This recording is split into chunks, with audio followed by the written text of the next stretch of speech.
aqui é compartilhar. A ideia aqui é compartilhar a literatura, né, em suas diferentes formas e estilos de manifestação, e por isso a gente tem chamado escritores, ilustradores que trabalham com a literatura e de formas diversas, né? Então, por aqui a gente já teve a presença querida de muitos escritores, ilustradores. Vou falar o nome de alguns deles, né? Ricardo Azevedo, Sônia Travassos, Renato Nogueira, Chandra Lia, Queca Reis, Cecília Gupfer, Ana Cláudia Ramos, Ana Lúcia Merege, Ninfa Parreiras, Igor Gonçalves. Não sei se esqueci de algum escritor, e entre os ilustradores, Helena Nogueira, Ana Elizabeth, Sal Mudança, Rui de Oliveira. Então, a gente vem tentado trazer pessoas que tenham trabalhos diversificados, né, na literatura. No próximo mês, nós vamos ter, no dia 27 de setembro, a presença do contador de histórias Francisco Gregório. E desse projeto fazemos parte da Faculdade de Educação, a professora Márcia Cabral, que é a coordenadora do projeto, eu, que sou da Faculdade de Educação, juntamente com Maria Letícia Machado, as professoras Maria Letícia Machado, Janaína Barbosa e os estudantes que aqui estão, né? O Francisco Ferreira, Juliana Morim, Cláudia Morim e Giovana Cerqueira, que está um pouco se despedindo, né? Que Giovana está se formando agora.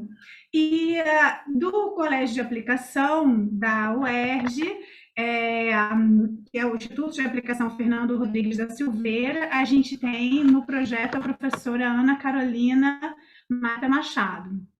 E esse projeto também tem parcerias externas, né, com a professora Aline Santos, que está aqui, que eu acho que eu já vi a Aline aqui, que é de uma escola municipal de Itaguaí, e também a professora Eliana Pereira, do Colégio Pedro II. Esse de alguém, Márcia? Não. Me ajuda, acho que foram todos, né? Acho que foi todo mundo. Bem, e aí esse encontro para nós é muito especial, né? A literatura de cordel tem uma riqueza literária muito admirada, né, por nós, e além da literatura em si, né, a gente soma a literatura de cordel, toda a poesia, a cantoria, o repente, a estilogravura, né, então a gente tem muita coisa, muita riqueza para falar nessa roda. E aí a gente pensou, né, em trazer, convidar o nosso querido poeta Gonçalo Ferreira, por toda a história, né, por toda a representação que o Gonçalo tem na literatura de cordel por tanto tempo, né? Então, Gonçalo, muito obrigada, viu, pela sua acolhida, pela sua generosidade. Queria agradecer também a Juliana, que está aí do lado de Gonçalo. Oi, Ju. Obrigada. E, Gonçalo, é uma alegria muito grande mesmo, assim, toda a sua história, todo o seu trabalho é muito inspirador para nós. E eu vou falar um pouquinho, Gonçalo, do que nós pesquisamos, né, sobre a sua história na literatura de cordel, e claro que nós depois queremos ouvir muito que você tem a nos contar aí sobre o seu trabalho, né, tão autoral, tão especial. Bem, o nosso convidado, né, ele costuma eu assisti um vídeo em que o Gonçalo conta que muitas pessoas escrevem para ele chamando de Senhor Poeta Gonçalo Ferreira da Silva, né? Então, o poeta aí entrou no seu nome, né, Gonçalo? Gonçalo é natural Tá do certo. Ela sabe como é? no Ceará. e veio para o Rio de Janeiro com 13 anos. A trajetória não foi fácil, né, Gonçalo? Eu li um pouquinho, chegada Muito aqui, difícil. muito difícil, né? Muitos desafios, né? Gonçalo cursou a Faculdade de Letras na PUC do Rio, né? E é um poeta, cordelista, contista e ensaísta. Bem, o Gonçalo foi fundador da Academia Brasileira de Literatura de Cordel, que é localizada em Santa Teresa, aqui no Rio de Janeiro. Bem, a produção de Gonçalo é muito vasta, né, Gonçalo? Nossa, são muitos duetos de cordel, né? Eu encontrei números diferentes, Gonçalo, a respeito da sua produção, então eu vou esperar você falar sobre isso, mas os números são todos bem grandes, né? E além dos folhetos de cordel, Gonçalo, nós vimos também que o senhor tem publicações em livros também, né? O primeiro deles foi na década de 60. Aumenta o Covid de novo. Então, vamos escutar um pouquinho, Gonçalo, de você e depois fazer algumas perguntas também. Pode ser assim? Com certeza. Então, tá ótimo. Muito obrigada, viu? De nada, criança. Um prazer. Pode ficar à vontade, Gonçalo. Posso falar? Pode. Eu pensei que ainda não tive essa palavra. Somos 40, bem, somos 40 pessoas aqui animadas para te ouvir. O meu nome é Gonçalo Ferreira da Silva, nasci na cidade cearense de Ipu, no dia 20 de dezembro de 1937. Vim muito cedo para cá, para o Rio de Janeiro, e perambulei desgarrado em busca de afirmação, mas dotado de paralisia infantil e outras sequelas deixadas por outras enfermidades. Fui parar numa casa de família e trabalhei nessa casa de família, onde ganhava o sustento, e de onde começou o meu estudo, propriamente dito, alcançando, então, a escolaridade formal que tanto perseguia. Quanto à literatura de cordel, devo dizer que agora é bem patrimonial do Brasil pelo IFAM, a certidão de nascimento da literatura de cordel encontra-se, nós, da lusofonia, em Portugal. Ali está a certidão de nascimento registrada por Pai Soares de Taveiros, de 1105, por aí assim, e a data da morte eu não consegui pegar, mas no livro que eu lancei agora pelo Ministério da Cultura, tem essa relação de coisa que registra tudo direitinho. Entretanto, a literatura de cordel não tem somente essa vertente, como todo mundo sabe, é uma cultura universal. A literatura de cordel é universal. Então, cada país, cada continente, cada sua coisa, tem a sua vertente específica, como se pode encontrar a literatura de cordel provinda dos aedos gregos, quando levava as suas produções para a alegria e embevecer o espírito dos grandes pensadores da história universal, como Tales de Mileto, Anaximandro de Mileto, Pitágoras e outros gênios da humanidade, que naquele tempo já bebiam a literatura de cordel, a futura literatura de cordel. E ainda no período medieval, em relação à literatura de cordel, que é objeto do nosso estudo aqui, os poetas e menestréis saíam ali da altura, mais ou menos, de Constantinopla, a altura do tempo em que Constantinopla seria tomada pelos turcos, pondo fim ao Império Bizantino, e de povoado em povoado, como era na época. Eu não sei dizer como era na época exatamente. Eu não sei dizer como era, por exemplo, na Casa dos Meninos, lá o que era lá. Não, realmente, na época, não dava para saber disso. E eles andavam então, nas fazendas, oferecendo a literatura de cordel aos comensais das cortes e ao público em geral, mostrando essa arte simplória que depois seria a literatura de cordel.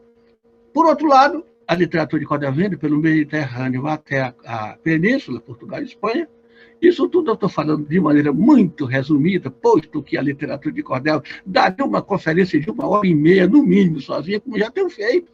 Eu fiz uma conferência sobre a história teórica da literatura de cordel, Rasgando os Séculos, na Biblioteca do Congresso Americano, em Washington, D.C., como eles chamam lá, Washington, D.C., Washington, capital. E é muito rica, realmente, e a literatura de cordel naquele tempo. Os meninos, eu não sei como diziam, realmente não tem registro. Agora, depois, quando já chegou pelo Mediterrâneo a Portugal e Espanha, aí sim, os meninos já transmitiam com palavras que a gente pode dizer muito bem, principalmente assim. Adão foi feito de barro. Colega, me vê um cigarro. O outro dizia, de barro foi feito Adão. Colega, eu não tenho, não. Mas esse tipo de manifestação de dizer uma palavra e o outro responder rimando, era unicamente para alegrar a viagem e também, de um modo geral, puxar o saco do capitão do navio, que é para poder ter o relacionamento com o pessoal da embarcação. Aí chegou assim, timidamente, a península. Era uma situação perigosa, porque aí diz assim, Adão foi feito de barro, colega me vê um cigarro. De barro foi feito Adão, colega não tem não. Daqui a pouco, já diz assim, Adão foi feito de berro égua, não tem cigarro não, sou filho da égua. Quer dizer, aí os insultos poderiam se aprofundar muito. O capitão das... Não, por favor, chega. Quer dizer, estava temendo que o camarada podia, de repente, dizer que Adão foi feito de goma de araruto. Aí a situação já podia ficar muito mais complicada e o capitão do navio tinha o cuidado de interromper a linha de pensamento desses rapazes que apresentavam essa riquíssima manifestação cultural, que depois seria a linda literatura de cordel, que se pode aprender muitas modalidades importantes e enriquecedoras, enriquecedora do espírito humano, a literatura de cordel. Tem muita coisa para se contar. Então, vamos dizer que Pais Soares de Taveiros, 1105, e outro, o primeiro trovador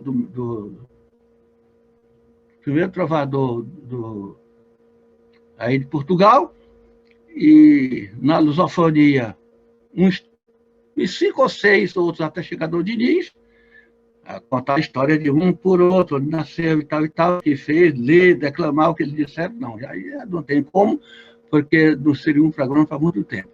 Aí, quando chegou em Dom Diniz, como todo mundo conhece, Dom Diniz já conhecia de todo mundo, um trovador muito especial, por se tratar da simplicidade absurda que tinha, um imperador, um homem de uma simplicidade tamanha, que pegava sua produção e ia declamar para os camponeses, aí onde estavam, no campo, onde estavam os camponeses, declamar a produção dele, principalmente de cada dia ele tinha uma produção diferente, mas dentro do mesmo ritmo, uma poesia sem ritmo, uma poesia sem beleza métrica, uma poesia sem os critérios estéticos apresentados hoje pela literatura de cordel.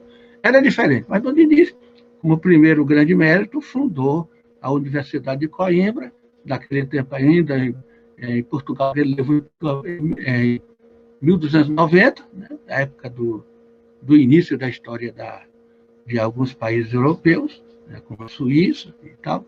Aí, ali ficava mostrando a produção dele dentro dos padrões, chamar padrões, que naquele tempo adotavam para poder manifestar sua arte, e levava já ainda dentro da Universidade de Coimbra, porque ele ficou na Universidade de Coimbra, na capital portuguesa. É preciso lembrar que a universidade foi fundada em 1290, mas só levou a universidade para Coimbra em 1305. E ele morreu em 1325, deixando, então, uma das mais importantes universidades de Portugal.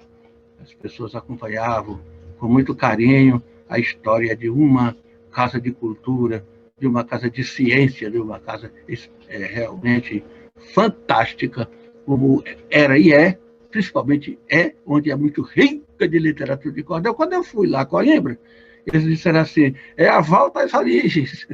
É o Gonçalo aqui da volta às origens. eu tinha chegado dos Estados Unidos há pouco tempo, né? Ainda levava a história do lançamento da coleção Ciência e Verso de Cordel ainda fresca, e assim foi. Aí, quando a literatura de cordel chegou ao Brasil, nós temos passado por muitas coisas, como Camões, 1520, 1580, como o próprio Gil Vicente, que tanto enriqueceu a literatura de cordel. Aliás, Gil Vicente enriqueceu porque foi ele que criou as parcelas, ressuscitadas depois, na virada do século XIX para o século XX, pelo poeta Firmino Teixeira do Amaral, e agora muito conhecidos, como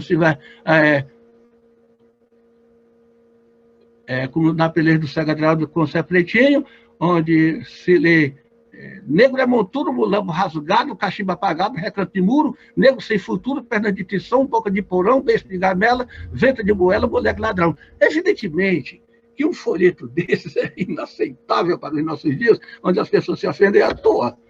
O Gonçalo, graças ao seu Deus, aprendeu a não se ofender com nada, mas as pessoas se ofendem, sim. E aí o folheto ficou muito pouco lido. Ou então, quando vai ser lido numa palestra de um poeta, o poeta explica várias vezes. É um folheto daquela época, os hábitos eram outros, os costumes eram outros, a maneira de interpretar a questão de preconceito não havia, e tal, para poder começar a falar do folheto. A Chegada do Lampião no Inferno também. É outro folheto que, apesar de lindo e muito lido, é uma das criações de José Pacheco mais lida, tem que ter aquele cuidado, porque as pessoas não estão mais aparelhadas com o devido critério de entender uma época em relação à outra.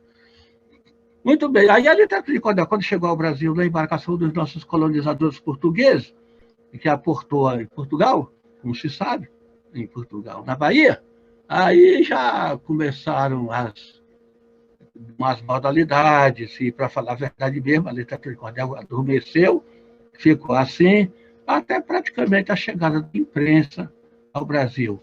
Aquela imprensa que chegou ao Brasil era uma maquininha Minerva de fazer boletins da coroa portuguesa, mas já era alguma coisa. Aí começou a questão da produção, já da produção da literatura de cordel, a começar por aquele pequeno prelo que as pessoas chamavam de a imprensa no Brasil. Mas não. Aí viemos caminhando penosamente até chegar a escola barroca no Brasil. Tinha duas personalidades impressionantes. Uma era o padre Antônio Vieira, com seus sermões, seus discursos, suas coisas, que chegou a ser um orador muito querido e tal. E o outro era o Gregório de Matos, que era o que era realmente poeta, e o maior nome do barroco no Brasil, porque quando a escola barroca no Brasil foi inaugurada em 1601 pelo Teixeirinha, na verdade, francamente, prosopopeia não era poesia, não era cordel, era um texto, né? Mas, de qualquer maneira, como eu disse, tanto em relação à produção literária quanto em relação à imprensa, a gente chama que, por uma questão de carinho com as pessoas que construíram aquela coisa e tal, mas não que tivesse um significado histórico de dizer a imprensa no Brasil, não sei o quê. Aí o nosso primeiro poeta, escritor, já chegou em 1845, 1848, né?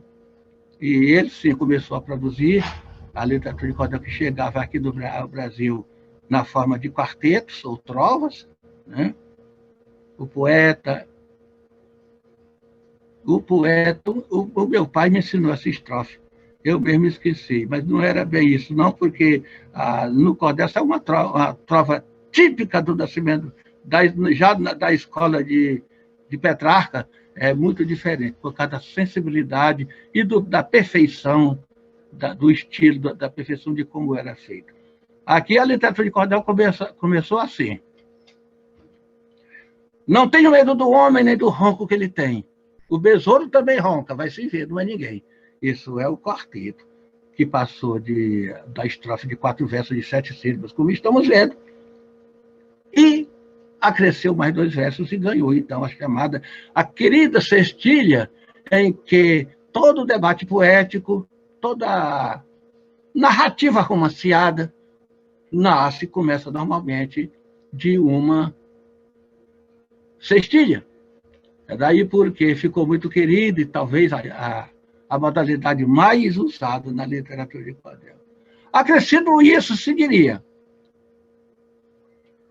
Meu avô tinha um ditado, meu pai dizia também, não tenho medo do homem, nem do rouco que ele tem. O besouro também rouca vai se ver, não é ninguém. Aí, acrescido de mais 2 versos, formou então a cestilha. Da cestilha a septilha, estrofe de 7 versos de 7 sílabas e de 7 versos de 7 sílabas, exatamente.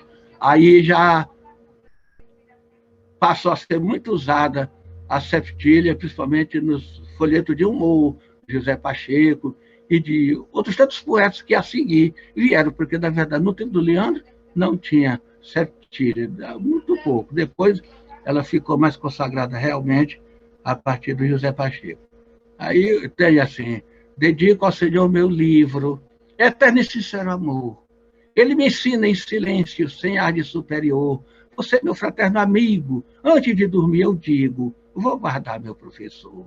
Confidente, verdadeiro, companheiro e aliado, portanto, querido livro, eternamente obrigado, pois fraternalmente mudo, o Senhor me ensina tudo, humildemente calado. Arquivo de intimidades, canal de sabedoria, farol de conhecimentos, inspirador, mestre e guia, que mostra em poucos instantes o que há 2 minutos antes o seu leitor não sabia. Como Confúcio, o Senhor faz bem sem olhar a quem e sem esperar jamais recompensa de ninguém. O título com 1000 louvores de professor dos doutores ao Senhor cai muito bem. Esse é o início do cordel do Gonçalo, que está em quase tudo que é escola, secretarias, escolas do Nordeste, toda parte do mundo eles pegam o folheto e abrem 4 e colocam o PCV na porta das escolas, ou no material que tem feito isopor, que segura. É muito legal esse cordel, é um cordel que eu fiz para o Dia Nacional do Livro, a pedido da Federação das Academias de Letras do Brasil. Então, nessa coisa de pressa de dizer muito em pouco tempo, eu peço desculpas, porque naturalmente que sequer cheguei à minha obra. Cheguei até a septilha por milagre. A oitava, tem a oitava em quadrão, aí tem o oitavão mineiro. O oitavão mineiro diz, bom, o oitavão em quadrão, que é o primeiro logo, é assim: diga, Deus onipotente, se é você realmente que autoriza que consente no meu sertão tanta dor. Porque o povo sem alento, morre faminto e sedento, saindo se encontra isento da lei de causa e efeito. Que fez ele no passado, de tão sujo e tão errado, para ser sacrificado no meu sertão deste jeito? Quer dizer, a lamúria de um pobre espírito humano que não encontrou o caminho da elevação, fica fazendo essas perguntas a Deus. Como Leandro já fazia em 1889, quando começou o projeto editorial no Brasil, com a fundação por ele da primeira tipografia.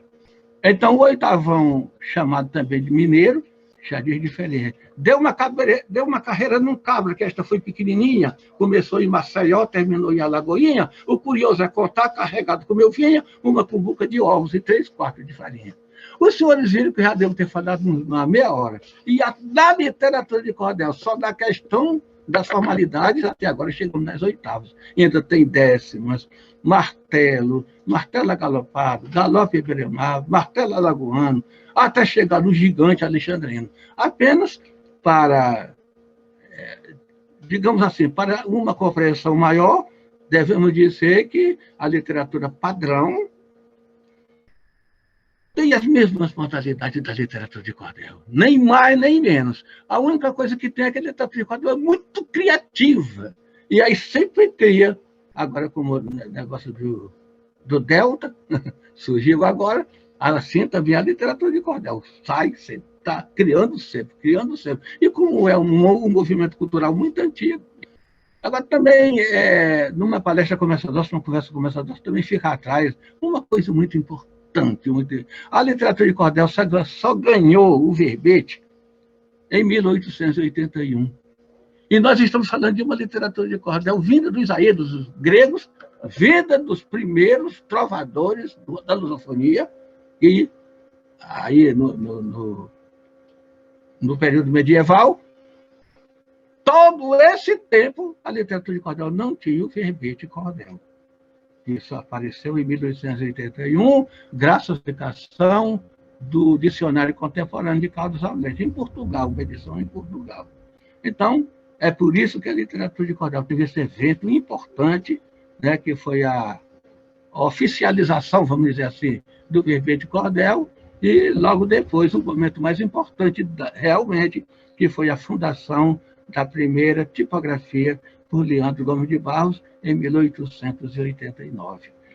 Eu vou parar por aqui, porque vocês, com toda certeza, não têm tanto tempo assim para me alongar até chegar às declamações mais importantes da literatura de cordel, que são especiais. A única coisa que posso acrescentar é que os fundamentos da literatura de cordel, os critérios estéticos que norteiam a literatura de cordel, são rígidos, são muito exigentes. É por isso que tem pouquíssimos poetas. Quando se diz assim, eu fui a Teresina e tinha 50 poetas. Isso é mais uma fantasia do que uma realidade. Não tinha mais do que 3.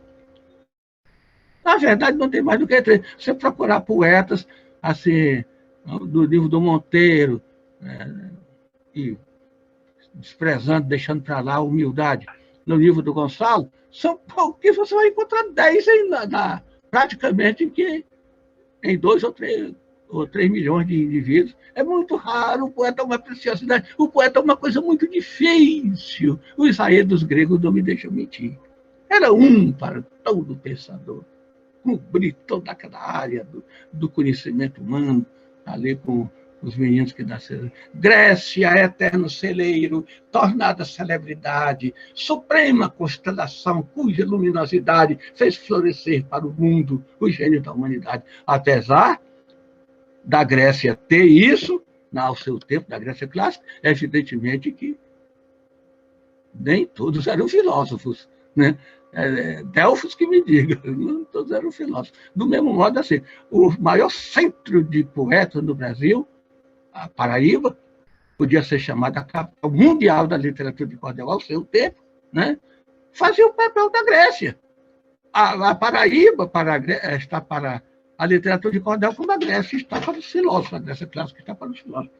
Mas então, como eu não posso me alongar mais por uma questão de prudência, eu paro por aqui. Obrigado.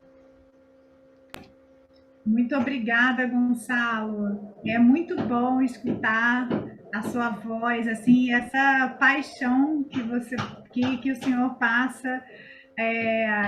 Desculpe, toda hora eu estou usando você, Gonçalo, porque eu me sinto muito íntima. Olha só. Pode chamar você, poeta não tem senhor, não. Eu nunca vi alguém chamar Seu Drummond. Olha, em diferentes momentos da minha vida, né, como professora, eu recorri ao Senhor, né? O Senhor já esteve comigo em outros espaços, com alunos, com crianças de primeiro ano, com crianças de 6 anos. Uma vez também, quando eu trabalhei no Centro Cultural do Banco do Brasil, e o senhor esteve lá conosco também. Então, eu já me sinto assim, da família, entende? Aí eu já vou no você, já vira bagunça. Gonçalo, eu queria aproveitar, o senhor tocou nessa questão dos critérios, né? Assim, de que a literatura de cordel tem uma exigência, né, grande. E eu queria aproveitar e perguntar, assim, porque houve, em 2008, né, o senhor publicou aquele livro dos 100 cordéis históricos, né? Segundo a Academia Brasileira de Literatura de Cordel. E como foi essa escolha para chegar nesses 100, né? Porque a produção da literatura de cordel é muito grande, é muito rica, né? como foi esse processo para chegar nesses 100 cordéis históricos? Realmente, tratou-se de uma equipe, mas a escolha dos cordéis mesmo, dos folhetos, coube a mim, conforme eu explico na abertura do livro. É muito difícil, eu cheguei a 1000, muitos sacrifícios, quer dizer, sacrifício de sacro ofício. Não é sacrifício se generalizou chamar o esforço e tal, não, sacro ofício, porque é um prazer trabalhar com a literatura de cordel. Aí eu cheguei a 1000, aí fiquei tartamudeando e indeciso, como eu digo mesmo, na abertura, sem saber o que fazer, porque todos os 1000 tinham qualidade suficiente para ser escolhidos, só que era só 100 cordéis históricos. E o tempo passando, e o Gabriel, que ali é telefonema do gabinete do Gabriel, era o presidente da Petrobras na época. Aí, porque a gente tem um conhecimento muito grande aí, não parece não, mas a gente tem. Aí foi ainda, eu cheguei em 200. Aí 200 eu fechei os olhos, eu disse também para o Globo, quando fui fazer uma reportagem sobre isso aqui, em 200, professora, eu fechei os olhos e só fiz assim, ó. Troquei, também pegou isso aí. Eu ia sofrer muito se eu fosse escolher daquele 200. Agora imagine a senhora escolher entre Coco Verde e Melancia e o Pavão Misterioso, qual seria o melhor? Impossível, totalmente impossível, pela qualidade, pela beleza e tudo mais. E pelo que foi José Camelo de Melo Rezende, coitado. Sofreu pra caramba das unhas de pessoas que fazem... Como é o nome que se dá? Copia o outro poeta, tem um nome especial. Plágio? Plágio. Ele ficou muito triste e aí saiu para ela e disse assim: ó Santa Musa das Artes, protege-me como deusa, para eu contar em versos a Prívio Coutinho e Neuza, pois hoje não quero mais João Evangelista e Creuza. São os mocinhos do Pavão. Ele falando com ele mesmo. João Evangelista e Creuza foi uma história que fiz para cantar lá nos salões e com ela fui feliz, mas hoje ela está velha, assim muita gente diz. Portanto, eu irei agora contar uma história nova que foi versada por mim e a mim ninguém reprova, pois só se fiz do meu estro depois que eu baixar a cova. Quer dizer, ele estava magoado. Né? O Pavão Misterioso, por exemplo, foi plagiado. E não vou dizer por quem, não me interessa, né? Uma questão praticamente de ética, quase de ética. Né? A gente não tem que falar o nome de ninguém assim. Mas ele sofreu muito. Então, foi desta maneira, minha mestra, que eu cheguei aos 100. Quando chegou em 200, eu fechei os olhos. Aí, pronto, escolhi os 100. Aí o rapaz do Globo, que veio fazer reportagem comigo, fotógrafo, não sei o que e tal, disse assim: ele mesmo não soube escolher, ele escolheu no chute, como diz a juventude. Foi assim que aconteceu. Eu imagino como deve ter sido difícil. Pessoal, quem desejar realizar alguma pergunta, pode abrir o microfone, a câmera. Isso, Márcia. Márcia já pode começar. Quem desejar inscrição, coloca no chat e aí a gente vai chamando para vocês conversarem com o Gonçalo, tá bom? Márcia? Então, boa tarde a todas as pessoas presentes. Boa tarde. Ao Gonçalo, em especial, nosso convidado de honra hoje, que já conhecíamos, né? Eu não conhecia pessoalmente, mas fiquei muito contente de saber que você é do Ceará. Meu sogro também era do Ceará, de Itapajé. Não sei se você sabe, conhece essa cidade. Então, é um povo muito querido, né, aqui de casa. Eu queria te perguntar duas coisas assim, em particular, né? Uma é quais as temáticas mais recorrentes, mais aparecem nos cordéis, assim, só de ter olhado, né, passado os olhos, sem conhecer profundamente, eu assim, reconheço alguns como política, amor, traição, enfim. Eu queria que você falasse um pouquinho dessas temáticas e se existe alguma que seja mais procurada, assim, na história que você conhece dos cordéis, se você poderia identificar ou isso não é tão relevante assim. Era isso que eu queria saber em primeiro lugar. Obrigada, tá? Nada. As temáticas mais usadas pelos poetas da literatura de cordel, particularmente pelo Gonçalo, que comigo figura, os outros figuram logo atrás, quando eu faço uma coisa, o outro vem e faz também, o Manuel da Almeida, que foi um grande contista de história, né, dessa coisa assim de cordel, as modalidades não, as temáticas mais usadas são cangaço, política, amor, né, nos poemas romanceados, todos eles são de amor. Ciência, agora, ciência porque eu abri caminho para o pessoal se apaixonar pela ciência. Eu encontrei na literatura de cordel uma excelente fonte para a popularização da ciência. E como eu trabalho muito com a ciência, principalmente da conquista do espaço, as pessoas se interessam, muito bem, e tal, querem saber das coisas, o peso da Terra, tal, quer muita coisa. Então, a ciência está ganhando muito volume, estão comprando muito cordel de ciência. Os folhetos de cangaço não param nunca, porque é praticamente uma paixão nacional falar do Lampião, né? Os de amor, conforme já falamos, e na versão do Romanceiro Peninsular, há praticamente tudo sobre essa questão de amor. Agora, já chegando ao Brasil, já mudou para outras coisas, contos, enfim. Mas as três temáticas campeãs são cangaço, romance e amor. Realmente são os três temas mais usados. Obrigada, Gonçalo. De nada. Pergunte mais, criança. A professora Ana Carolina gostaria também de fazer uma pergunta. Pois não, Carolzinha, pode falar.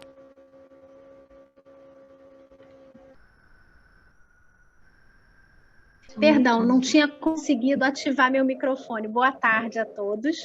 Então, é justamente sobre essa temática de ciência que eu conheci o trabalho do senhor. Eu conheci, inclusive, pelo portal da Fiocruz, porque eles reuniram vários textos seus. E eu fiquei muito curiosa quando eu li o Sabin, ou quando eu li aquele outro também sobre Newton. Como é que o senhor faz esse trabalho, né, de pesquisa para construir esses textos que dialogam com a ciência, né? Tem o 30º aniversário da conquista da Lua. E se o senhor não se entusiasmou, né, para seguir nessa área que é tão potente, tão necessária, inclusive agora, por conta dessa pandemia, né, de tentar algum texto nesse sentido, assim, porque realmente, assim, essa coletânea que eu tive acesso pela divulgação da Fiocruz enriquece muito, assim, nosso trabalho em sala de aula e tudo mais. Enfim, queria agradecer a presença do senhor, o aceite para a nossa roda.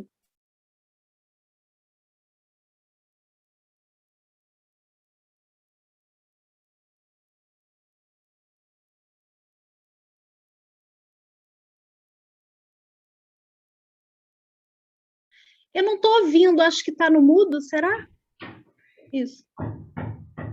Professor Gonçalo?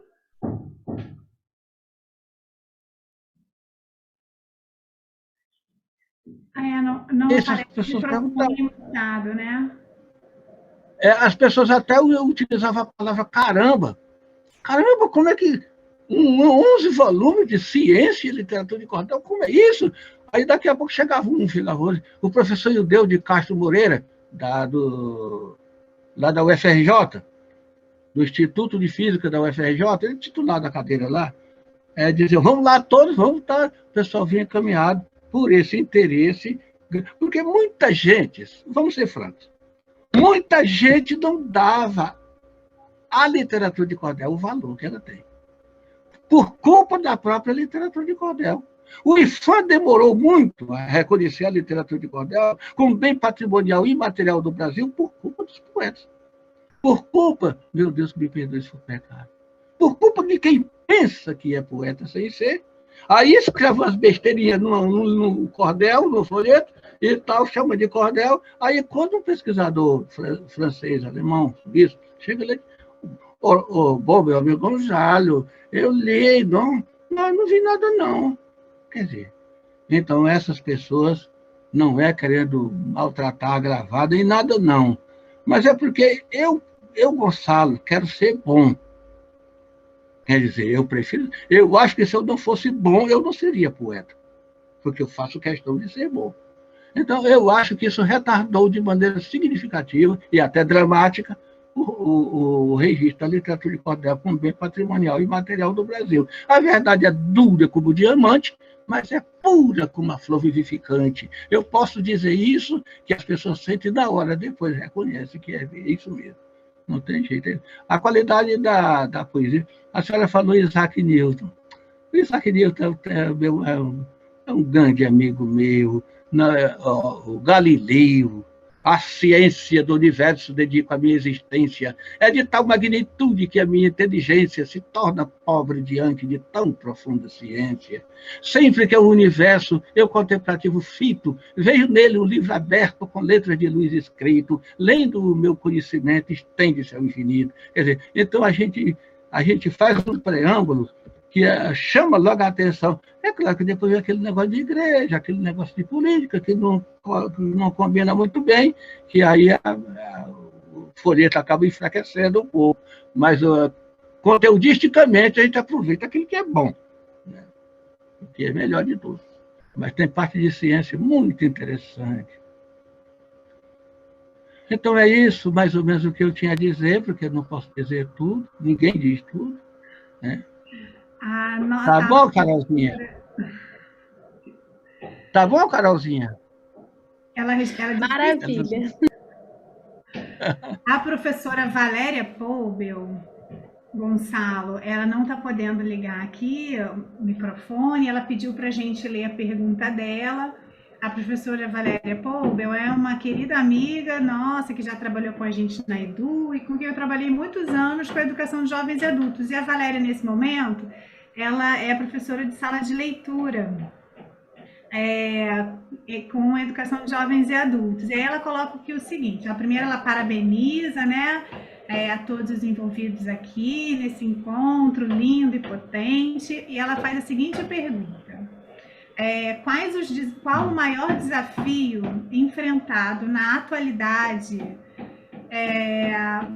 por você, Gonçalo, e pelos cordelistas de modo geral para a produção e a divulgação do cordel? A produção está se dando de maneira utilizando realmente o milagre da eletrônica. Nós estamos usando mais o sistema mecânico porque nós estamos numa pandemia.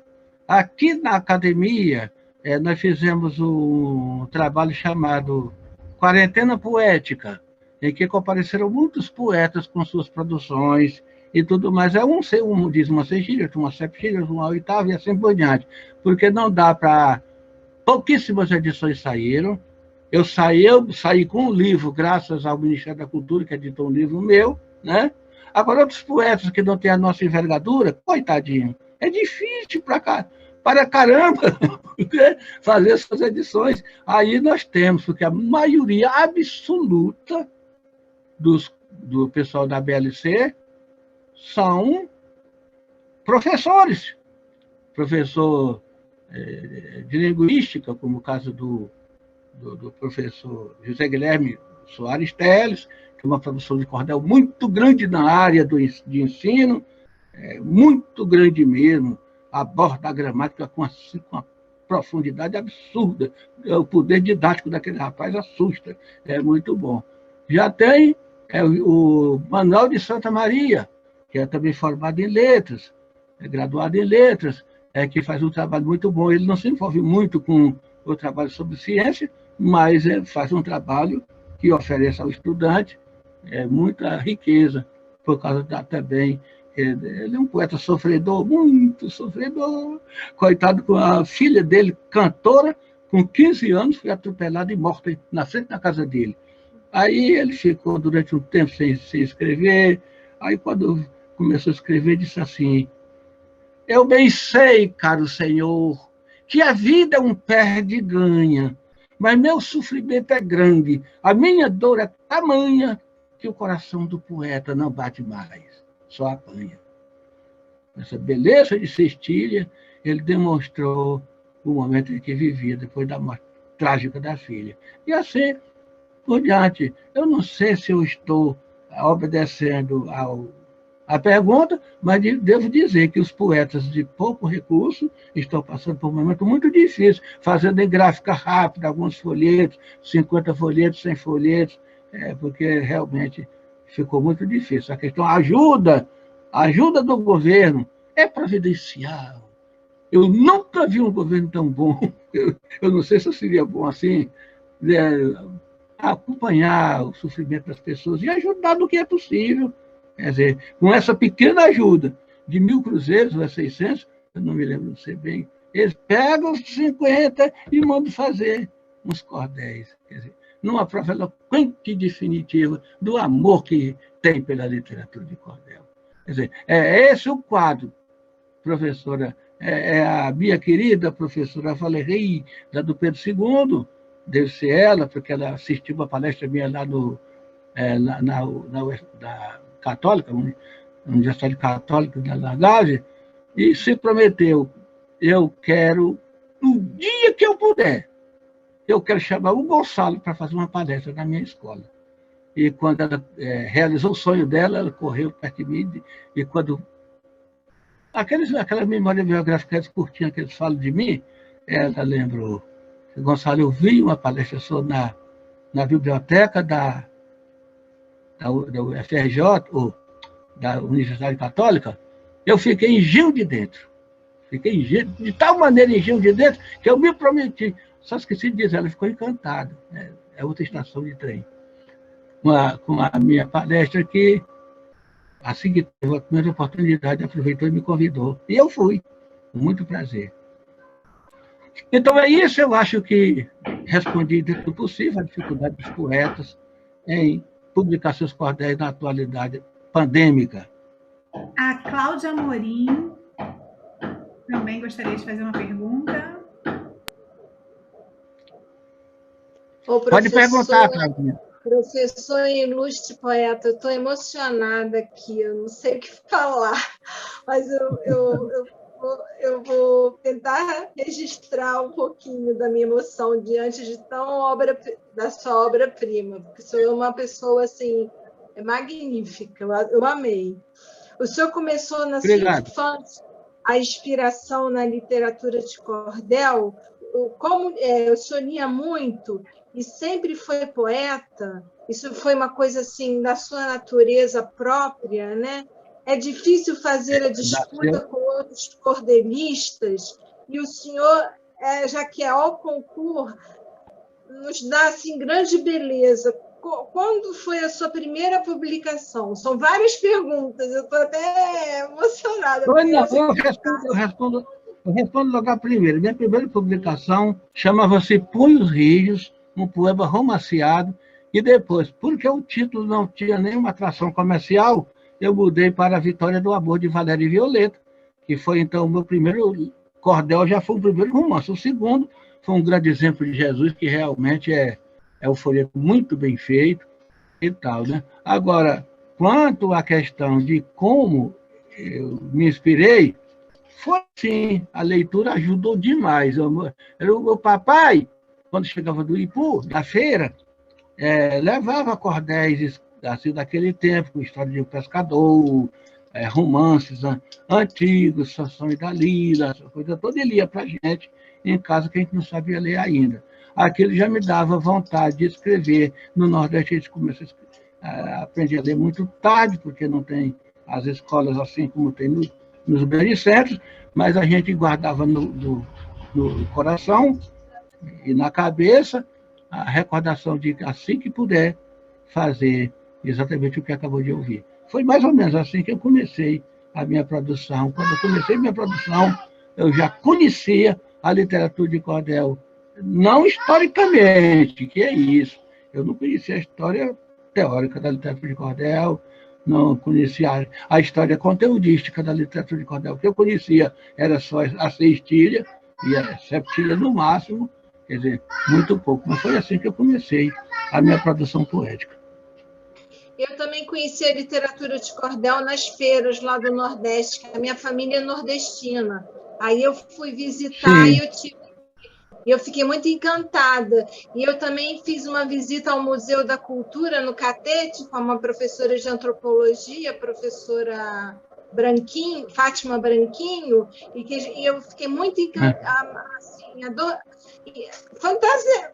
Foi assim, incrível, eu amei, eu gosto muito, eu acho uma coisa assim, de outro momento, outro transcendental, uma coisa que emociona a gente, e a gente fica fora do ar quando ouve uma poesia dessa. Eu fico viajando, eu embalo.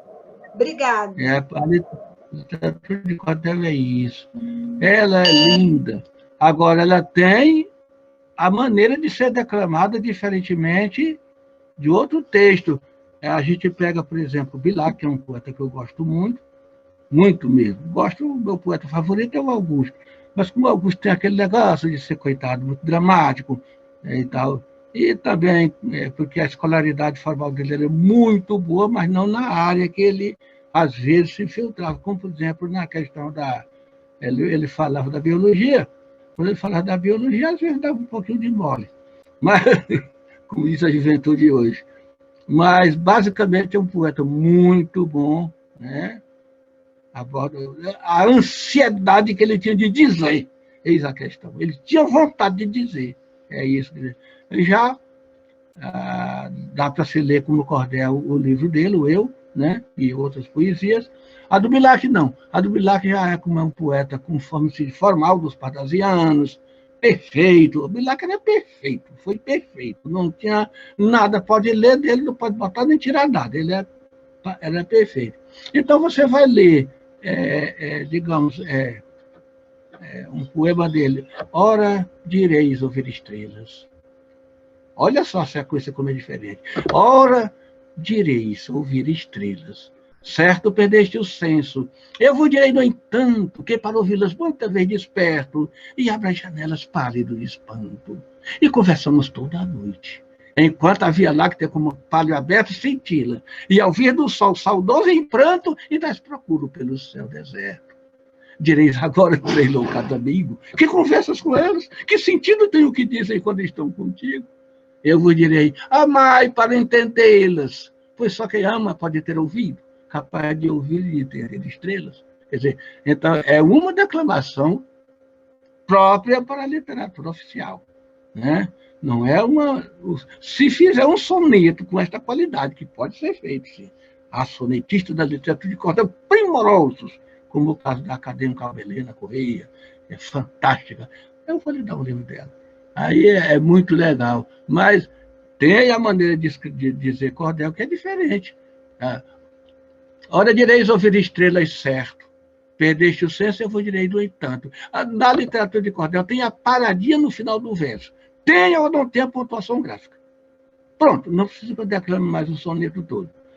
Basta que vocês sintam isso. No final de cada verso tem a pontuação gráfica. Ora direis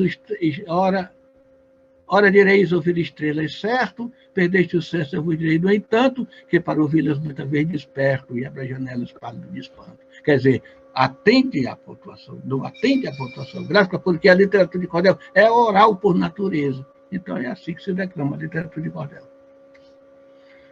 Eu perdi o fio da meada da pergunta. Gonçalo, nós temos aqui também a pergunta da Janaína Arruda.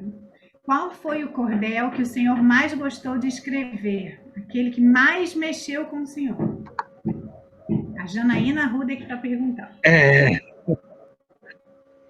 Agora mesmo, a editora IMEP de Fortaleza está lançando um livro do Gonçalo chamado Laboratório da Vida. Em Laboratório da Vida, Tem um cordel que eu amo, porque com a questão da evolução do homem, aí eu trato da evolução do homem com muito carinho, com uma pesquisa profunda, porque sei muito bem que a pesquisa de hoje não é a de amanhã, amanhã tem outra descoberta, aparece sempre novidade na questão da evolução do homem, das coisas, mas eu gosto muito de A Evolução do Homem, que começa dizendo assim: lançando um olhar profundo da terra materna no seio, pulsa a vida celular de um ambiente tão feio que o homem sente repulsa do ambiente que veio. Vendo o homem o seu começo, muito pouco animador, depois de milhões de anos, é justo prestar louvor a quem preparou-lhe a vida para o estado de amor.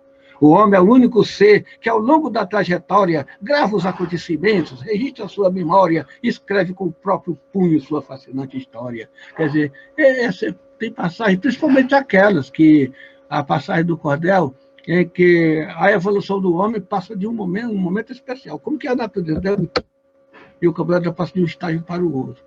Como a inteligência humana era ainda evanescente, e materiais como o ferro, dormir o sono inocente, eram os instrumentos feitos com paus e pedras somente. Olha, então, dá para a gente imaginar que o grande barato dele era criar material, instrumento de defesa e de ataque. Já era a tendência. E o outro, lá da frente, quando diz também de uma transição, trouxe o fogo para o homem, momentos maravilhosos, aquecimento nos tempos, frios e muito chuvosos, e o preparo de alimentos muito mais apetitosos. Quer dizer, então, a gente sente que eles estão passando, encostados, terminando uma fase e se preparando espiritualmente para outra seguinte, de maneira involuntária para eles, mas a gente que escreve a história sabe muito bem que é desse jeito que funciona. A biologia humana funciona assim. O melhor folheto que eu achei vai depender do tema que eu estou desenvolvendo. Por exemplo, no cangaço eu tenho folhetos espetaculares, que são mais coisas assim que chamam a atenção da evolução, como é o caso. Toda vez que nós sentimos nossa energia exaurida, pensamos no quase nada que fizemos nesta vida, e não raro lamentamos uma encarnação perdida. O folheto Zé Baiano, ferrador de gente. Em Curisco tem como uma bola de fogo jogada no firmamento, a terra foi esfriando num processo muito lento, preparando carinhoso o nosso aparecimento. Agora, tem outros. Em ciência, eu tenho muitas estrofes de abertura de cordéis que são muito interessantes, como é o caso que eu fiz um épico de Martelo Agalopado, contando a história do nascimento, vida e morte da Terra, e aí tem um folheto profundo e tudo mais, mas eu não digo com profundidade, não. Eu digo com muita beleza poética, mas muito bom de todo mundo entender. Ao trabalho, em Martelo Agalopado. Ao trabalho imortal gonçaliano, soma-se este épico em martelo que, apesar de mostrar-se tão singelo, tem um leve sabor bilaquiano. O esforço mental de mais de um ano deu-lhe toda a beleza e opulência. Este grande edifício da ciência, aos rigores do tempo resistente, ficará como um marco eternamente de presente ao humano inteligente. Bem feito porque é oportuno. Então é isso. Eu não acho muito bom um só. Acho muito bom vários. Gonçalo, a Adriana Lima está perguntando se o senhor já teve alguma experiência em trabalhar cordel com surdos. Não tive. Eu tenho aqui cordel com cegos, porque justamente é o que eu sou agora, cego, né? Mas não, quando eu fiz o cordel sobre cegos, né, para o Instituto Benjamin Constant, eu não sabia que eu ia ficar cego.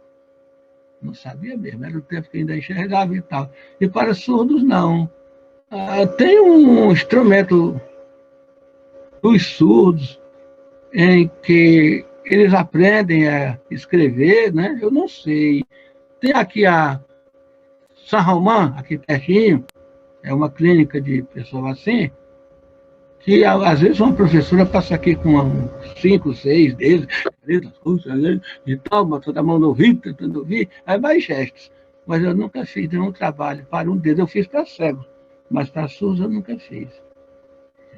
Gonçalo, tem uma fala sua, né, que explica que foi a partir de uma visita à Casa Rui Barbosa que o senhor iniciou uma nova fase autoral na sua escrita, né? E aí, podia falar um pouquinho dessa experiência? O que foi que marcou tanto essa visita lá na Casa Rui Barbosa? Como é que foi essa mudança? O que representa? A Casa Rui Barbosa. A Casa Rui Barbosa é uma casa muito nossa, muito minha. Sempre visitei o Centro de Pesquisa da Casa Rui Barbosa. Comecei com Sebastião Nunes Batista e terminei com Aurim Lessa, mas todas são histórias muito bonitas. O Aurim Lessa, então, eu ia para a casa dele, em Copacabana, a sábado à tarde, para a gente conversar e tudo mais. Aí essa impressão com Sebastião Nunes é porque foi antes. Foi antes, não foi com nenhum pesquisador que esteja vivo agora. Nem o Aurim Lessa não está mais vivo. Então, naquele tempo, eu fui à Casa Rui Barbosa, Sebastião Nunes Batista, com aquele sorriso tímido dele. Entra, me chamou com a ponta dos dedos. Aí conversamos longamente e ele disse assim, Gonçalo, só que um poeta como você não pode ficar parado, não pode ficar sem produzir, rapaz. Você é um grande poeta, mas precisa mostrar o que é. Aí, dali, depois da nossa conversa, já marcamos um encontro para a Feira de São Cristóvão, e chegamos lá na Feira de São Cristóvão, o Sebastião criou uma mesa de glosas, que na verdade tinha pouquíssimos glosadores, aliás, como hoje em dia também, pouquíssimos glosadores, e aí a mesa de glosas era comigo, Manuel da Almeida, Manuel, eu esqueço o segundo nome deste outro agora, Apolônio Alves dos Santos, Azulão, o mestre Azulão, como ele se auto-tratava. O Santo Helena também existia, mas não fazia glosa. E eu era Onídes, um rapaz que não escrevia e nem nada, não era repetista também. Mas ele fazia glosas, com dificuldade, mas fazia. Aí reunimos 6, aí fizemos a glosa, em 2 mesas coladas uma na outra, até a gente se mancar, olhar para o relógio, ver que era 8 horas da noite e que o garçom já tinha sinalizado há muito tempo que ele devia se mancar e parar com isso. A gente achava bom, mas ele não tinha nada com isso. Aí glosamos. Aí o Sebastião Nunes Batista, a cada glosa minha, a cada glosa do Manuel da Almeida, a cada glosa do Manuel, esqueça-se do nome, não tem jeito. É muito tempo também, muito tempo. Ele dizia, Gonçalo, negro velho, um poeta como você, rapaz, não pode ficar da promessa, Gonçalo. Aí foi isso que me fez, na semana seguinte, escrever logo o primeiro. Agora, tem a história também da fundação da academia, que isso foi no dia 7 de setembro de 1978, e eu fundaria a academia no dia 7 de setembro de 1988. Então, tudo, uma coisa amarra a outra, uma coisa tem que ver com a outra. Os deuses do Parnaso, com toda certeza, providenciaram a interferência e colocaram na minha cabeça a ideia de que eu tinha que criar uma casa que fosse uma instituição de apoio aos artistas, os poetas cantando debaixo de um calor inclemente, os tabuleiros de feira, a sacaria empurrando os sacos contra Aí eu queria uma casa que desse segurança institucional àquela gente. Aí, quando voltei para casa, já quase bato, em razão disso, de ficar pensando só nisso. Aí, no dia, quando foi semana seguinte, eu comecei o trabalho de pesquisa. Isso eu estou contando o que eu devia ter contado na abertura, que aí eu fui à Academia Brasileira de Letras, lá conversei muito com os meninos, todos eles me atenderam, eu conversei com eles lá. Eu me candidatei a uma cadeira anos depois, com a influência da palestra deles agora. Aí comecei a criar clima, a Casa Rui Barbosa passou a ser minha casa, passei a visitar outros centros culturais, viajar pelo Brasil e criar um clima para o nascimento da academia. Quer dizer, que foi assim, com essa, e a academia foi criada na Feira de São Cristóvão, no tabuleiro de feira, onde trabalhava a madrinha Mena, de sol a sol, vendendo cordéis, e que se tornou um centro de convergência para alunos, professores, ir lá para a Banca da Madrinha Mena, que hoje é a madrinha dos poetas do Brasil, também um título recebido há muito tempo pelo presidente José Sarney, há muito tempo. Festival não é festival, congresso criado pelo Rodolfo Coelho Cavalcante. E aí foi lá que ela recebeu o diploma de madrinha dos poetas do Brasil. Quer dizer, todas essas coisas que vocês não pedem que eu conte, mas uma coisa puxa a outra. A literatura de cordel foi a Academia Testante da Academia, é isso. Começou com uma mesa de glosa na Feira de São Cristóvão, liderada pelo pesquisador Sebastião Nunes Batista. Resumindo. Nós colocamos aqui, para as pessoas terem acesso, Gonçalo, o endereço da academia, o telefone, o e-mail, o site, e também os links para o Museu da Pessoa, que tem, você tem participação lá, né? E também para o portal de literatura de cordel da Unesp. Tem trabalhos lindos lá, né? Tem muitos cordéis por lá, mas mais do que isso, né? Tem uns estudos muito bacanas disponíveis, né? Para download e tudo mais. E, em especial, o link que eu coloquei aqui é um link de um estudo bastante cuidado, né, sobre literatura de cordel e, em especial, sobre o seu acervo, né, Gonçalo? Então, eu coloquei disponível aqui no chat para quem desejar depois conhecer um pouco mais, tá? Sim. A professora Márcia Cabral tem uma outra pergunta, mas o senhor gostaria de fazer alguma colocação antes? Sim, eu? Não, a Márcia pode fazer a pergunta.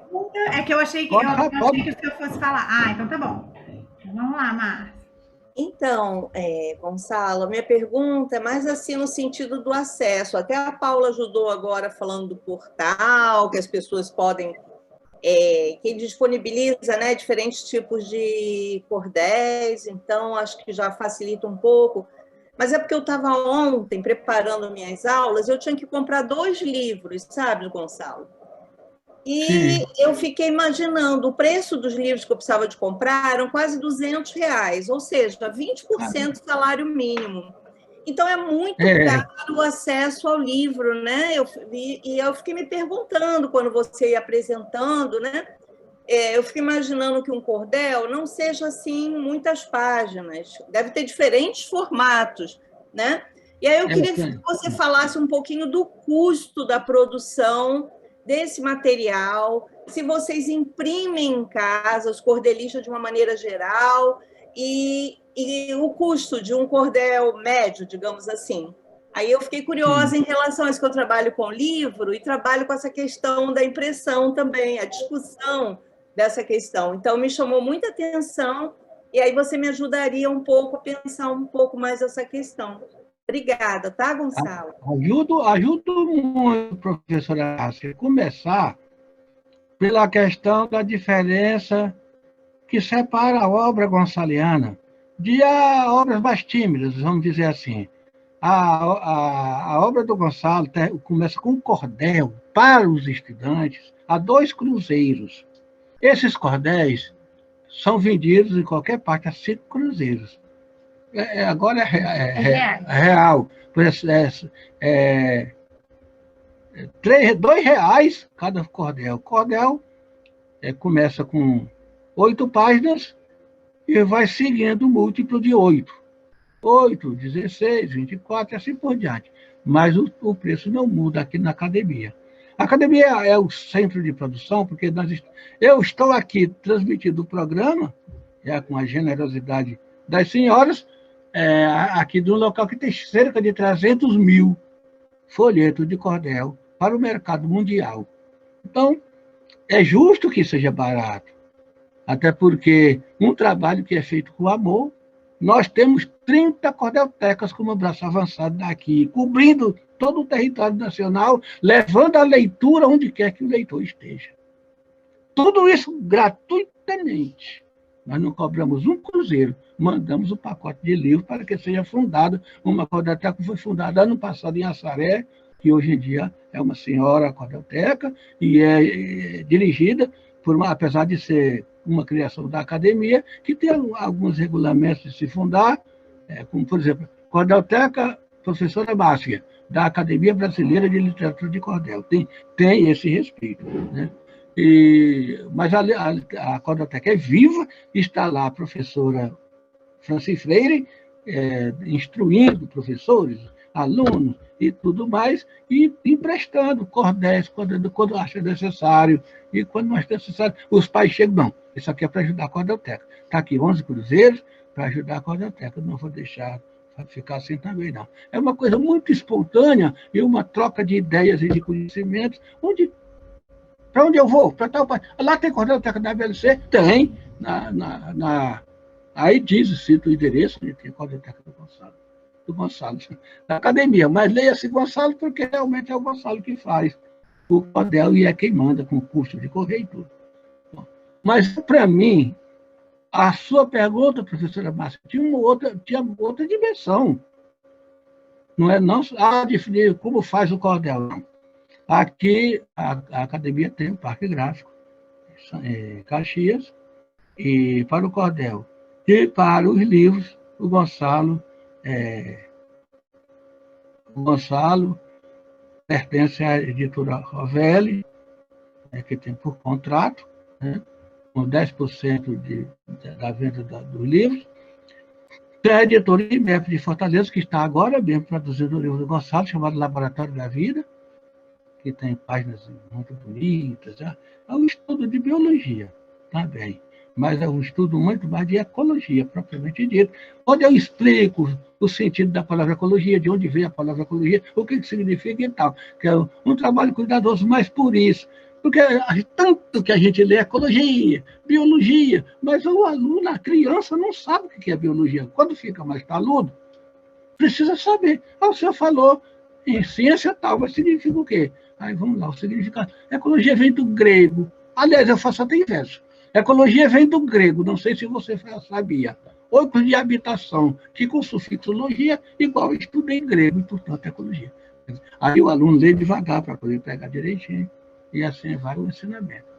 Não sei se teria outra terceira parte da sua pergunta. Não, está ótimo. Me ajudou bastante a pensar aqui. Obrigada, tá, Gonçalo? De nada, criança, porque aqui na academia funciona assim, né? Tem quem faça. A gente paga, tem quem faça. Agora, na pandemia, é claro, que diminuiu bastante. A produção dos plantas também diminuiu, e tudo isso. Aproveitando a chance, quer dizer, para escapar do galicismo, aproveitando a oportunidade, eu devo dizer também que os livros aqui são muito baratos. O livro mais caro que existe é realmente o 100 Cordéis Históricos. Se trata de uma obra de uma senhora, antologia, né, de 100 Cordéis Históricos. Mas meus livros custam em média. Também tem um pouquinho caro, que é o Brasiliana. É um livro de luxo, um livro coisa assim, custa 40 cruzeiros. O resto, a maioria custa 20, 30 cruzeiros, os livros. E os cordéis custam 2. Muito barato ao alcance, portanto, da professora Márcia. Muito obrigado. Gonçalo, há vários textos seus, né? Várias poesias que foram traduzidas, né? Para línguas, em especial o seu folheto sobre a chacina da Candelária, né? Sim. Que foi publicado também em francês, né?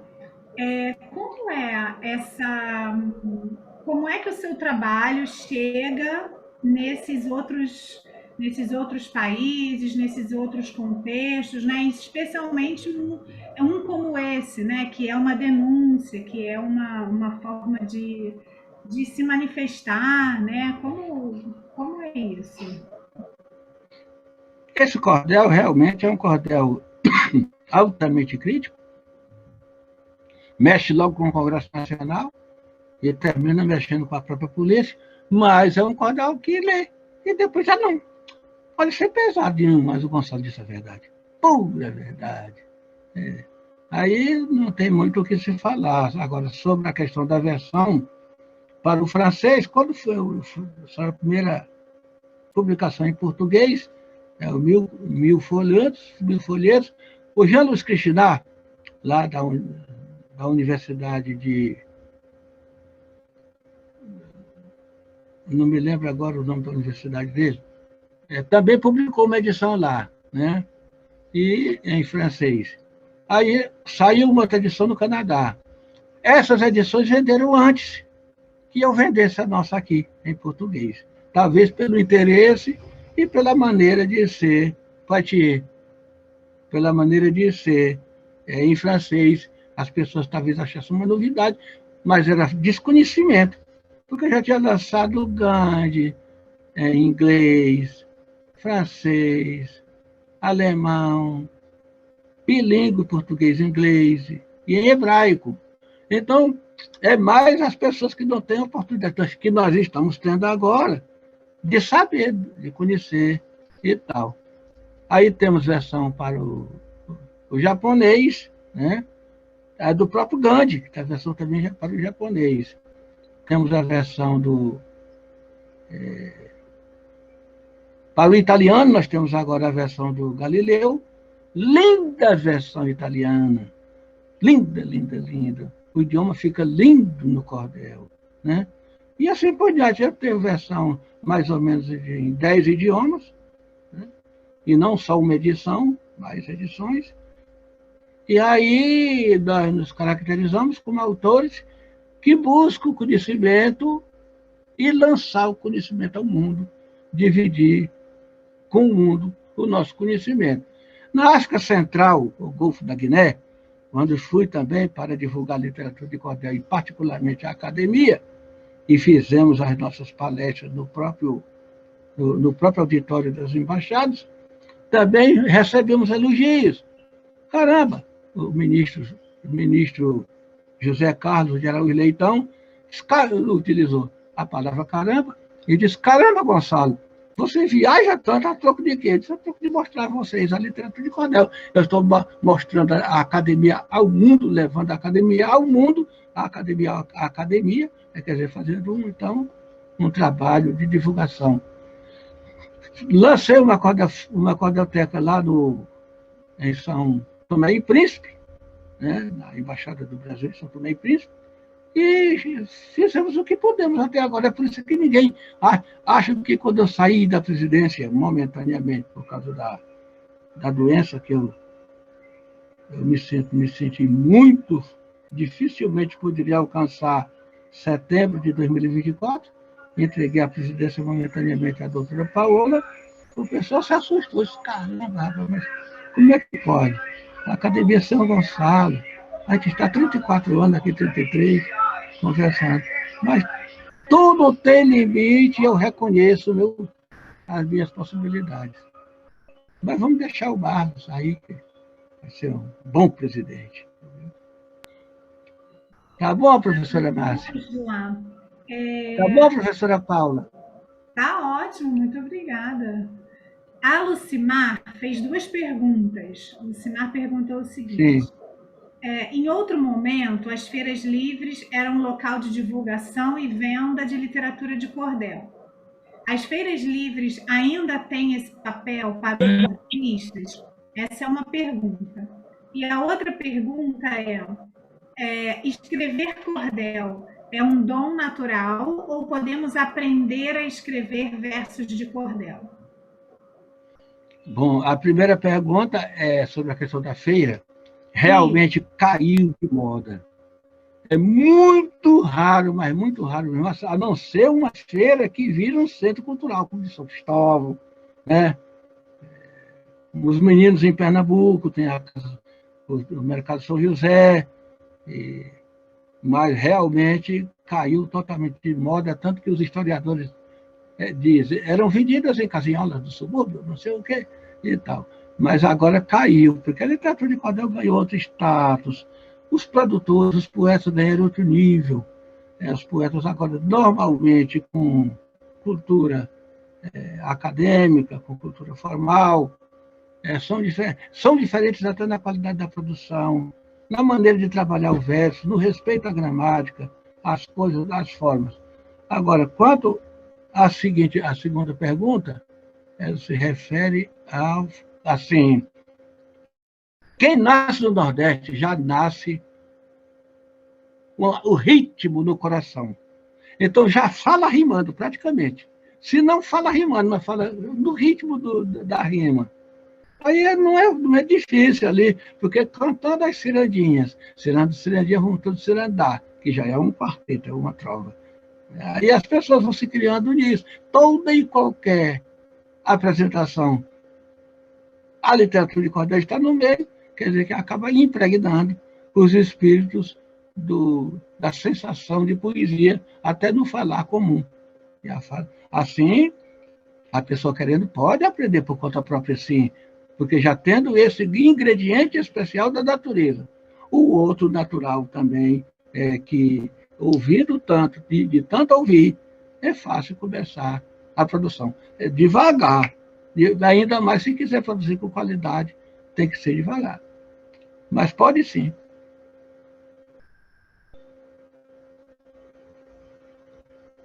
Gonçalo, eu estava vendo também.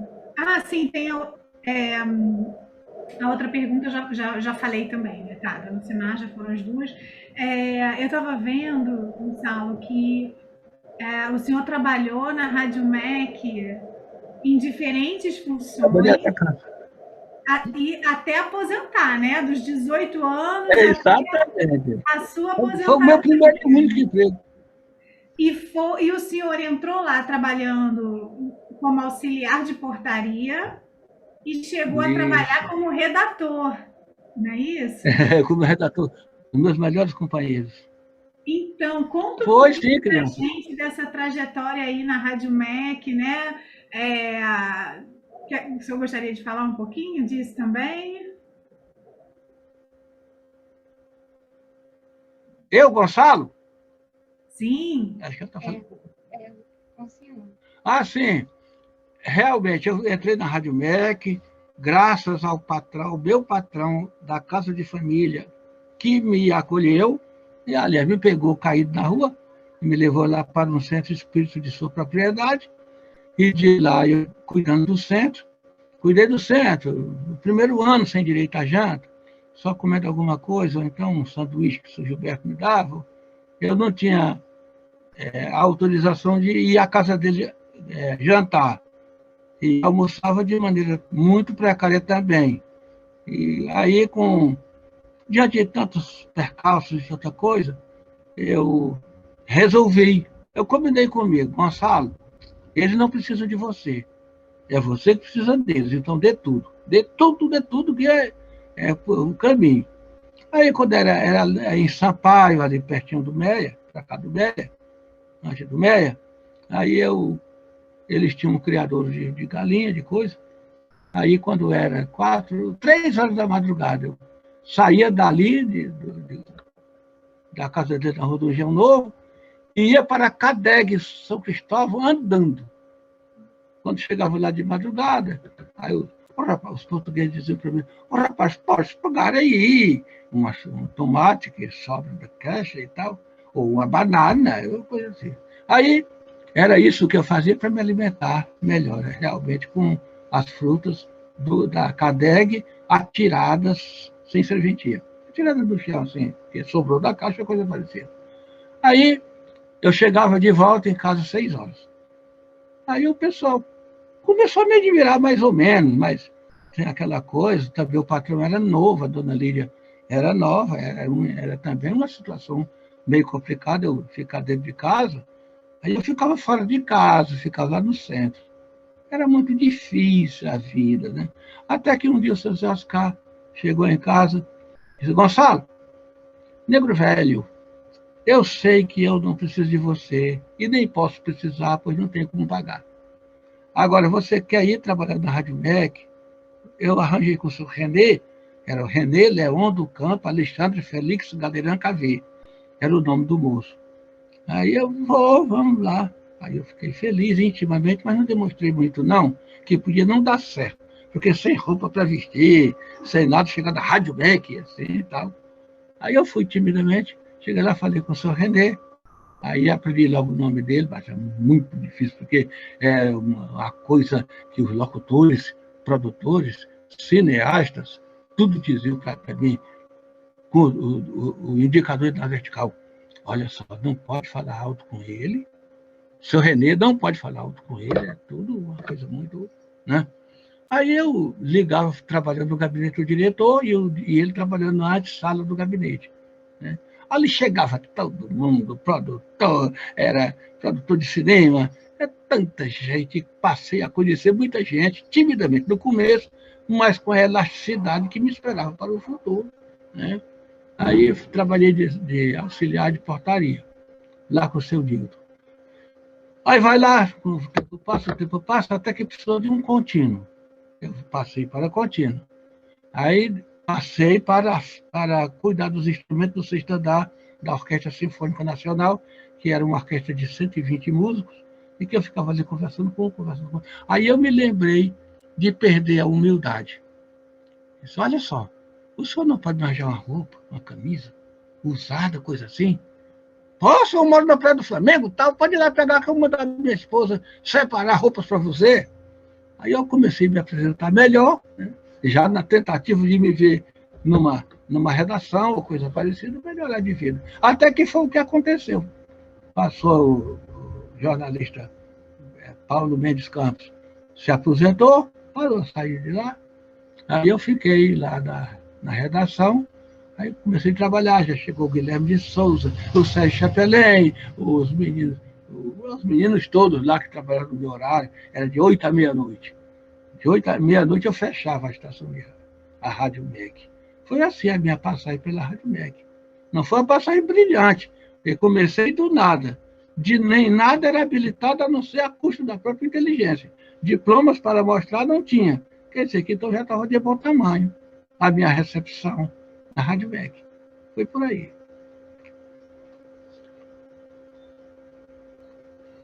Pessoal, nós estamos chegando já à última parte aqui da nossa roda, né? A gente já está perto do horário de finalizar. Estamos sugando tudo que a gente pode, né, Gonçalo? Você deve estar cansado, né? Tudo bem, mas é assim mesmo. Eu tenho conferência de 1h30. Assim, tá. Posso muito bem contar o estado de uma conferência que eu fiz na Universidade Estadual de Londrina. O Kleber foi comigo como meu mediador. Aí eu olhava, 4 horas da tarde, 3h30, o auditório já estava quase cheio. Aí eu fui me dirigindo à mesa, onde estava o microfone, água, enxofre, carbono, ácido clorídrico, essas coisas todas. Né? Aí o Kleber disse assim: mestre, só está faltando o texto. Eu disse: não, rapaz, o texto não pode estar faltando, o texto eu tenho aqui, ó. Ando com ele para cima e para baixo, não está faltando, não. Aí eu só faço coordenar as ideias, né? Eu já sei previamente qual o tema que vou abordar, sobre os cristãos e os mouros. Quer dizer, tudo sobre os cristãos e os mouros. Eu preparei na cabeça para não dar chance a vazar na hora da conferência. Não, o texto está aqui, rapaz. E é assim, doutora Paula, que eu trabalho, ou seja, que trabalhei. Agora, para nos acréscimos, não há mais muita expectativa, mas foi assim que eu trabalhei nessa minha carreira de orador, principalmente a partir dos anos 2000. Uma curiosidade, Gonçalo, as xilogravuras são feitas, as suas são feitas pelo senhor mesmo? Ou tem uma outra pessoa que... Eu não sei. Não, as xilos que ilustram meus cordéis são feitos por artistas diversos. Pelo Ciro Fernandes, que é um grande xilógrafo que mora aqui do Rio, pelo Erivaldo Ferreira, que vem à Feira de São Cristóvão, Marcelo Soares, que agora está em João Pessoa, e assim por diante. Eu não sei fazer estilo, não sei fazer gravura, não. Eu tenho muito aqui, tenho para vender e tudo, mas eu tenho para vender o taco, não tenho para vender o papel. Tenho para vender o taco, mas não sou eu que faço.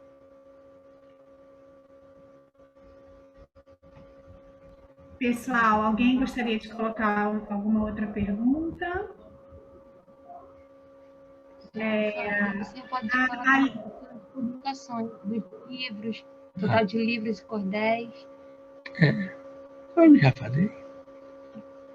A quantidade, assim, 30 livros, você estava me explicando.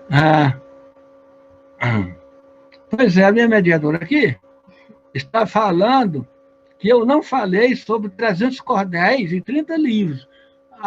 Sobre a questão editorial, já disse que tem um parque em Caxias, né? E sobre os livros também já falei que são editores com quem eu tenho contrato, que fazem que editam meus livros. O único não foi agora um livro editado pelo Ministério da Cultura. Fora desses, todos foram de editores particulares. Esse livro agora, Literatura de Cordel, Estilo Luz Brasileiro, do século XII ao século XX, realmente foi o Ministério da Cultura que publicou. Mas foi só. Pessoal, a lista de presença, verifiquem se todos assinaram, né? O link foi colocado aqui no chat, mas se for necessário a gente coloca de novo. E aí, se não tiver nenhuma outra pergunta, acho que a gente pode ir encerrando, né, Márcia? Mas antes vamos fazer uma foto, né? A gente não pode esquecer da foto histórica. Então, todos que quiserem aparecer na foto, abram o vídeo, né? Sim. Cláudia, pode colocar novamente o link para a lista de presença? O Francisco, Cláudia, o Francisco. Todos os quadradinhos são os participantes. Está aparecendo já, tá bom? Peraí, professora, que eu vou... Eles não falaram, mas acredito que estejam presentes. Aqui, ó. E como vai ser a fotografia, Francisco, que tira? Eu estou tirando. A Francisco tira também? Posso tirar também. Eu tiro. Tá, já está tirando, Márcia? Estou começando aqui também. Tá. Então, vamos abrir as câmeras. Quem quer. 2. Não, estou finalizando o programa. Já. Agora vou para outra página, porque tem 2 páginas de participantes. A Letícia acho que está de câmera fechada, a Liana, mas então vamos. Já está acabando. Então tá, gente. Já tirei as fotos históricas e muito obrigada. Os cordelistas não falaram. Eu não saí, eu fui mandar o link e não saí, mas tudo. Vamos fazer uma outra, então, com a Cláudia. Vamos. Só que agora várias pessoas fecharam a câmera, mas tudo bem.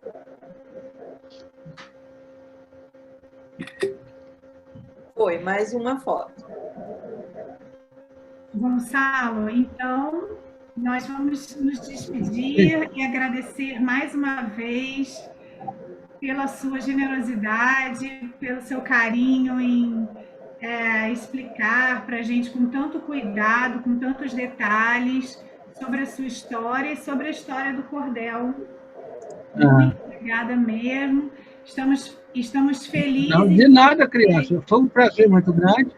Foi um prazer muito grande. É pena que a minha mediadora aqui não tem a máquina fotográfica que bata os... Como é o nome dessas coisas que eu ganho? Triunfo, não é? Prêmio. Hã? Prêmio. Prêmio, mas normalmente no meio acadêmico chama outro nome. Certificado? Tumulto, não, como é? Hã? Certificado? Não, certificado eu só tenho 96 diplomas conquistados ao longo da carreira. Agora, é um negócio assim. Prêmio, troféu. Eu vou lá receber em Fortaleza, não sei o quê, vou receber o Troféu. prêmio. No final da conta, é comendas e tal. A minha mediadora, no futuro, vai tirar fotos dessas fotos aqui da Terra mesmo, nessas fotos virtuais, para levar para as partes, né? Não consigo esquecer. Agora mesmo eu ganhei a medalha de ouro da Exposição Internacional de Bruxelas, ganhei a medalha Rui Barbosa, ganhei a sereia de ouro da rede TV Verdes Mares. É isso que eu quero, que as pessoas batam fotos, que é para mostrar para a posteridade. Eu já estou querendo entregar. Encontro, Gonçalo, é muito carinho, viu? E a nossa gratidão mesmo pela sua disponibilidade para estar aqui conosco. E estamos felizes porque o senhor ficou bem, né? A gente sabe que o senhor teve Covid, mas que bom que se recuperou bem, né? Então, muita saúde, viu? Tá legal, criança. Muito obrigado. Muito obrigado pelas palavras. É muito especial para nós. Valeu, muito obrigado pelas palavras elogiosas. E estamos à disposição, tá bom? Os participantes estão batendo palmas. Ah, é? É.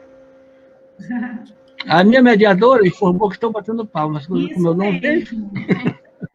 Então, vamos ligar o áudio. Será que dá certo se a gente escutar, se a gente ligar o áudio? Vamos ver se dá certo. Todo mundo ligando o áudio. 1, 2, 3 e já. Tá certo. Um grande Posso abraço. sair do vídeo? E queria um agradecimento especial também para a Juliana, que está aí do seu lado. Tá. Muito obrigada, Juliana. De nada, professora. A Juliana. Foi muito prazeroso participar. É muito bom. Convido todos a virem à academia, que é muito bom. Conversar com o seu Gonçalo. É muito bom. Ai, Juliana é tão boazinha. Juliana, faz as fotos para mandar para a gente. Pode deixar, professora. Tá bom. Faça sim. Muito obrigada, gente. Um grande abraço. Márcia, você gostaria de falar alguma coisa? Não, só agradecer mesmo, dizer para o pessoal não perder a roda de setembro. Última semana de setembro, última segunda-feira de setembro. Dia 27 de setembro, pessoal. Vamos anotar. Dia 27. O contador Francisco Gregório, de Histórias, do Grupo É Nós. Do Grupo É Nós. Isso mesmo. Então, obrigada, pessoal. saúde.